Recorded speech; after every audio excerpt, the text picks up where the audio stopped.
Assalamualaikum warahmatullahi wabarakatuh. Di sini perkenalkan nama saya Nifir Ahmad Razak dari TR 24, NIM gaji terakhir 070 dari praktikum Sistem Embedded kelas C.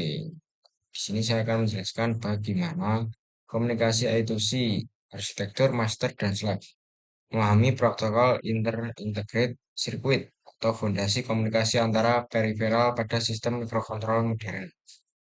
Nah, sebelum kita mengenal lebih jauh, apa itu I2C? I2C yaitu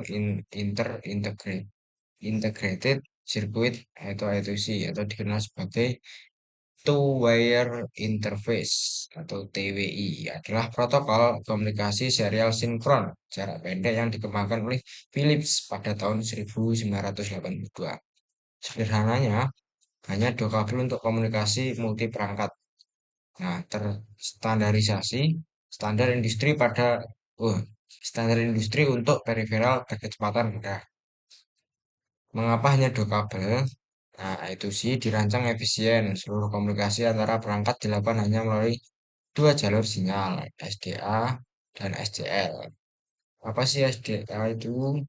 SDA yaitu Serial Data Line, yaitu jalur data dua arah yang membawa informasi antara master dan slave secara bergantian. Dan SCL yaitu Serial Clock Line, atau jalur data yang mensinkronkan transfer data antara semua perangkat di bus. Nah, efisiensinya mengurangi jumlah pin yang dibutuhkan pada microcontroller secara signifikan. Arsitektur multi master dan multi slave seperti ini. Bus I2C mendukung topologi multi master dan multi slave dalam satu jaringan sama. Master menginisiasi komunikasi dan membangkitkan sinyal clock atau SCL. Sedangkan slave perangkat pasif yang menunggu alamat dari master. Kemudian alamat 7 bit. Setiap slave memiliki alamat unik mendukung hingga 112 perangkat. Satu bus menghubungkan multiple master device, master 1, master 2, dan multiple slave device. Slave 1 addressnya 0x01, slave B addressnya 0x2, dan seterusnya.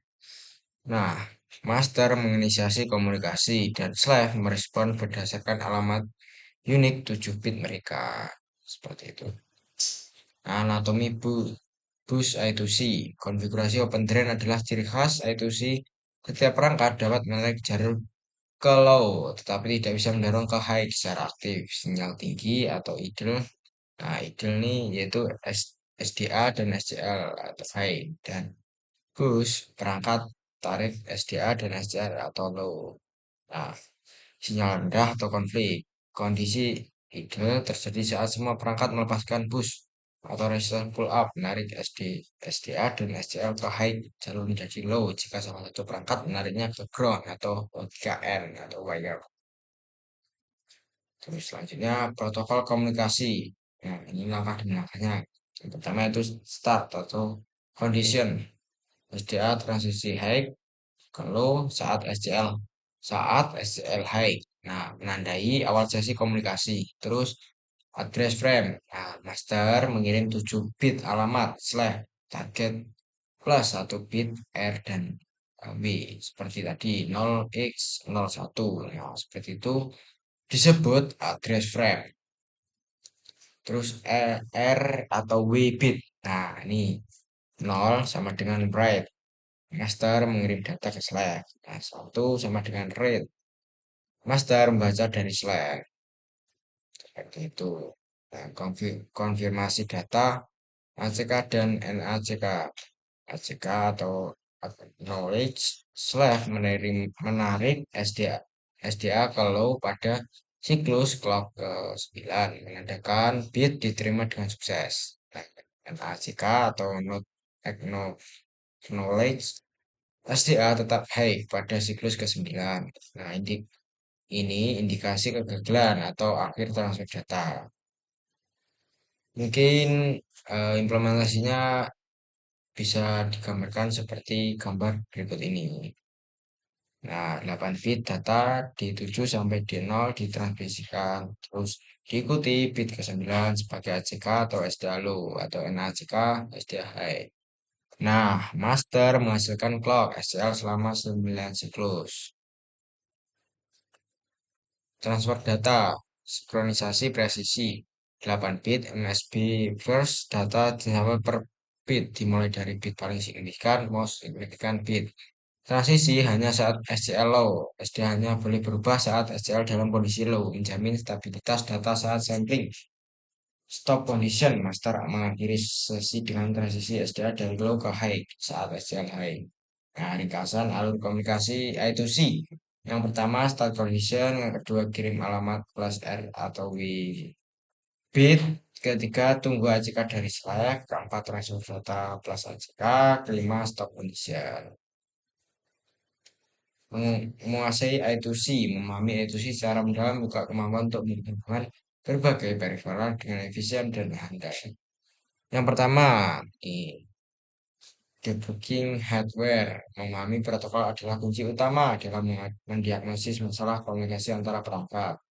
Nah, standar globalnya itu sih digunakan secara luas pada sensor, EEPROM, RTG, dan display OLED di seluruh industri. Nah, implementasinya sangat mudah. Nah, pustaka bawaan microcontroller atau wired hub pada Arduino. Sederhanakan integrasi I2C secara drastis. Oh, seperti itu saja penjelasan singkat dari saya. Selanjutnya kita akan lihat hasil praktikum dari kelompok saya. Seperti ini. Oke, Oke, kita upload program yang sudah dibuat. Jika tampilan menunjukkan sukses, maka program yang dibuat tidak ada kesalahan. Yang pertama kita akan coba di ESP32. Kita dulu upload.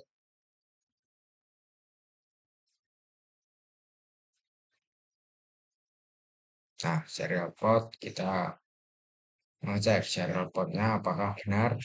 Serial port keempat connecting. Nah, terus jika tampilan seperti ini, maka data diakuisisi pada ESP32 melalui slash tadi.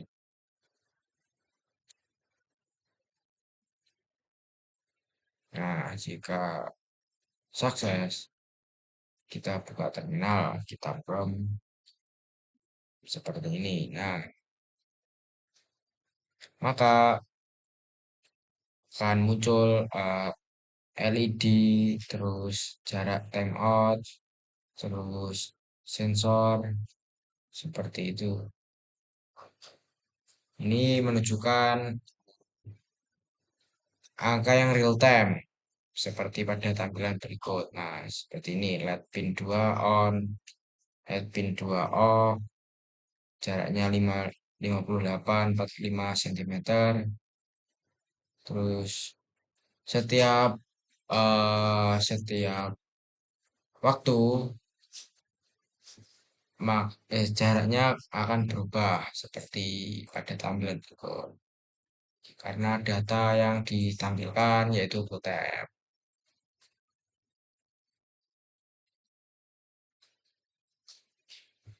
Jadi,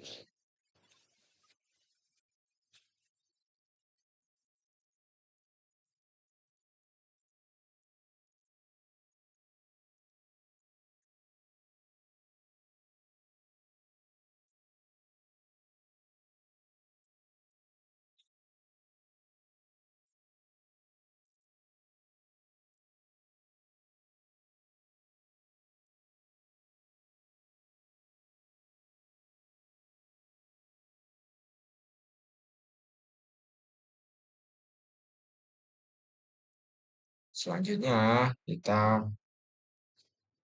ke STM32. Eh, Nah, seperti ini.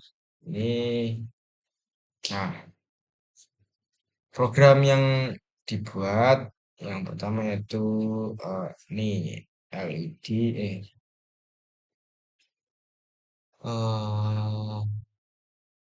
ya LED Bolton toggle hal delay 100. Nah, jika kita tambahin delay 200 tidak masalah.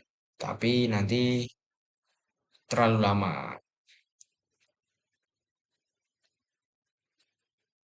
Nah, ini program yang sudah di-upload pada terminal akan menampilkan contohnya tax 2 HCS HCSR itu sensor. Nah, HCSR 04 55,85 cm. Nah, seperti itu. Dan setiap waktu tampilan akan berubah karena datanya diupload secara real time. Seperti itu.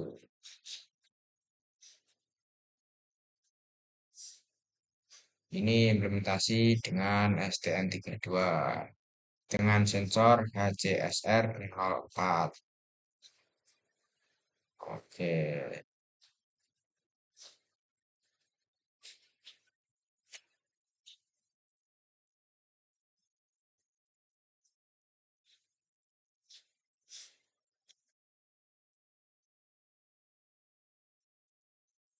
sebentar ya.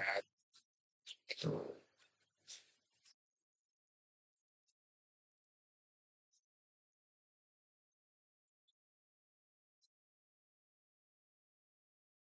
clear. Kita lihat yang STM32 lagi. Nah, ini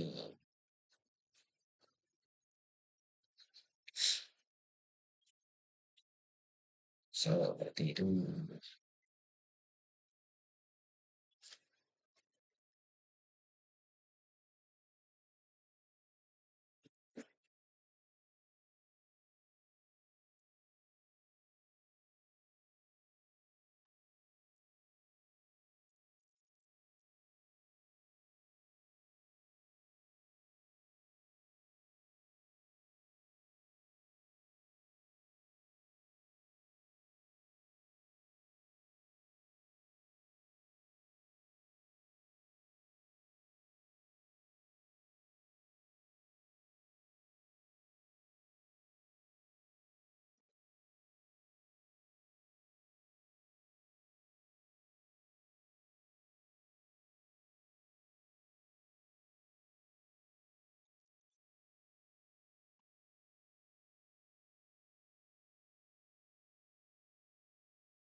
Hmm,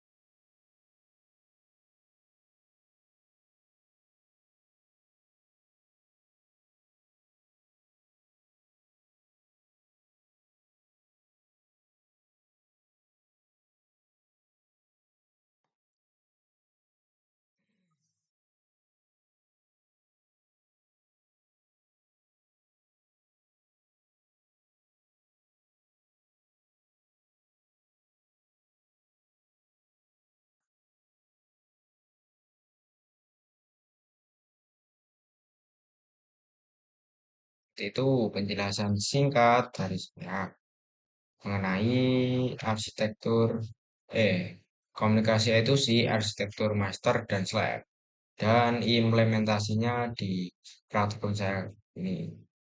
Terima kasih. Wassalamualaikum warahmatullahi wabarakatuh.